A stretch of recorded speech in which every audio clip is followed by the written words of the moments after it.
जीवित पुत्रिका का व्रत के साथ जीवित वाहन की कथा जुड़ी है। संक्षेप में वह इस प्रकार है। गंधर्वों के राजकुमार का नाम जीवित वाहन था। वो बड़े उदार और परोपकारी थे। जीवित वाहन के पिता वृद्धावस्था में वानप्रस्थ आश्रम में जाते समय इनको राज सिंहासन पर बैठाया, किंतु इनका मन राजपाट में नहीं लगता था। वे राज का भार अपने भाइयों को छोड़कर स्वयं वन में पिता के सेवा करने चले गए। वहीं पर उनका मलयवती नाम का राजकन्या से विवाह हो गया। एक दिन जब वह वन में भ्रमण करते हुए जीवित वाहन काफी आगे चले गए, तब उन्होंने एक वृद्धा स्त्री को विलाप करते हुए दिखी।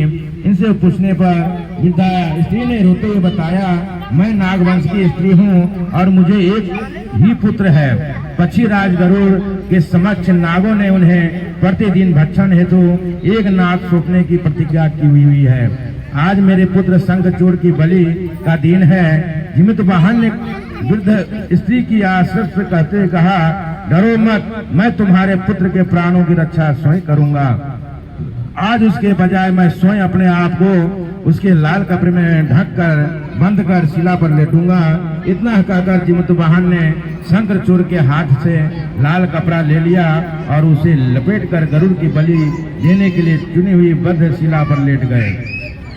नियतः समय पर गरुड़ बड़े वेग से और वे लाल कपड़े में ढके हुए जीवित वाहन को पंजे में दबोचकर पहाड़ के शिखर पर जाकर बैठ गए।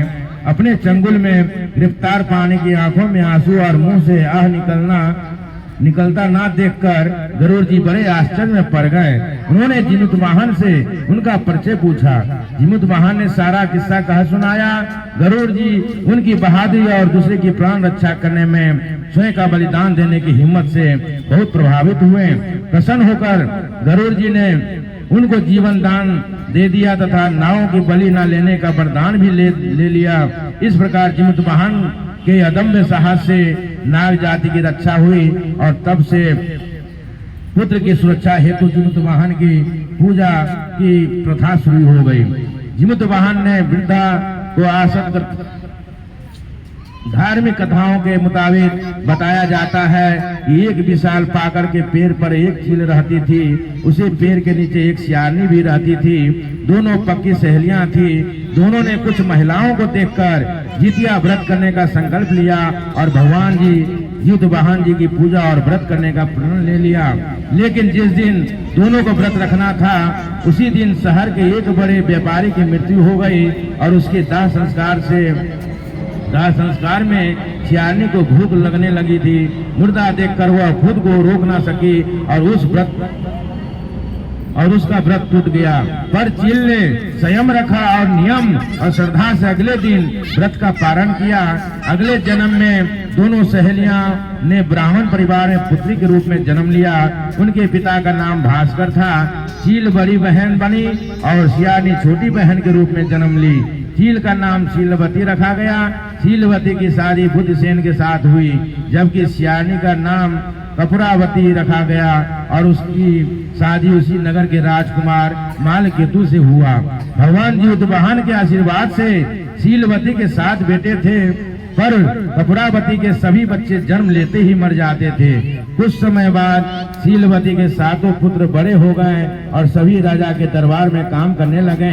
कपूरावती के मन में उन्हें देखकर ईर्ष्या की भावना आ गई। उसने राजा से कहकर सभी बेटों को सर कटवा दिया। उन्हें 7 नए बर्तन मंगवाकर उसमें रख दिया और लाल कपड़े से ढककर शीलवती के पास भिजवा दिया।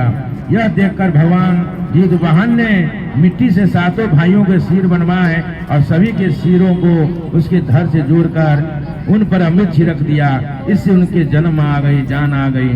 7 युवक जिंदा हो गए और घर लौट आए। जो कटे हुए सिर रानी ने भेजे थे वे फल बन गए।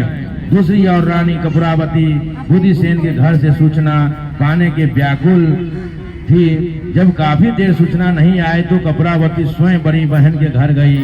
वहां उसके जिंदा देखकर वह सन्न रह गई।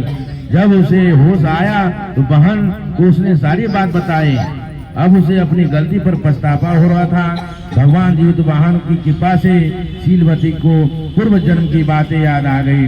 वह कपूरावती को लेकर उसी पाकर के पेड़ के पास गई और उसे सारी बातें बताई। कपूरावती बेहोश हो गई और मर गई।